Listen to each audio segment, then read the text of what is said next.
Hi, my name is Dr. Patrick Biggs. I'm the flock nutritionist for Purina Animal Nutrition. For the last 3 years, I've been with Purina Animal Nutrition. I'm making that transition from the commercial side of the poultry business into the hobby side, or the backyard flock side of the business, which is a completely different business from the commercial side.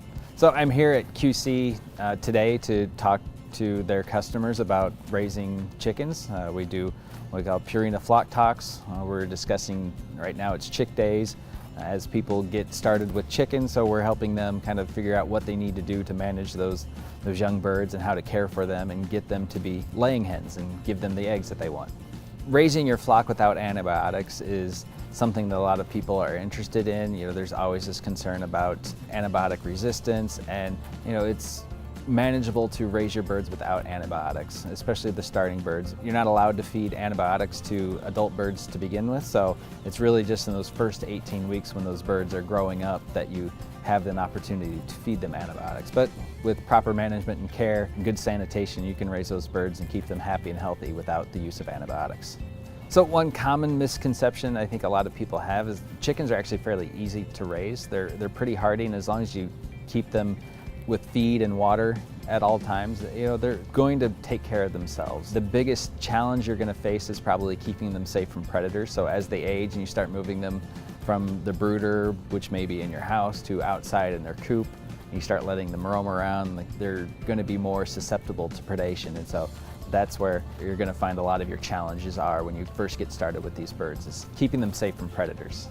When you get started with chickens, you're going to need a place to keep the birds, a brooder. We talk about a brooder ring. You're going to need feeders and waterers, a heat lamp to keep them warm, a thermometer so you can measure the temperature, and then obviously you need the feed to keep feeding those birds. So like Purina Start and Grow is a great feed to get those birds off to a good strong start. And then bedding material. I recommend pine shavings are the preferred bedding material. We want to avoid things like cedar shavings. The strong aroma can cause some respiratory issues with the birds. People sometimes like to use sawdust, and sawdust is very dusty. When the birds start flopping around, they stir up the sawdust, and then that can cause some respiratory issues as the birds inhale it. People also like to use newspaper, and so newspaper is slick, and wet newspaper is even more slippery.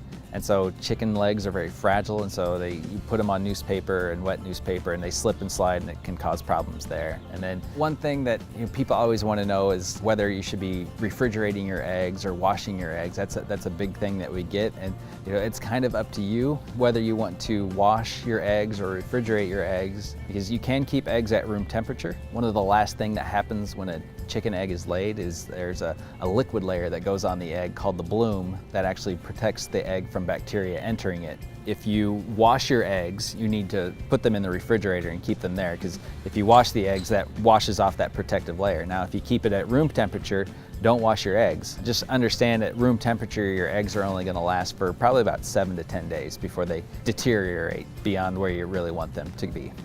If you're just getting started with chickens, I'd recommend doing your homework. Make sure that you know kind of what you're getting yourself into. These are animals that are going to require a little bit of care and maintenance on your part. You need to feed them a starter feed from 0 to 18 weeks of age before we put them onto a layer feed. Know what the rules are in your area, whether or not you're allowed to have chickens there. City ordinances, if you live in a subdivision or an HOA, sometimes those rules are at play too, so make sure that it's legal to have chickens in your area.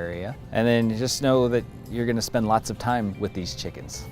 For those of you wanting to get more information on your backyard chickens and keeping them healthy and happy, visit qcsupply.com or head on over to purinamills.com/chicken-feed, or you can get lots more information about what it takes to care, feed, and manage your birds.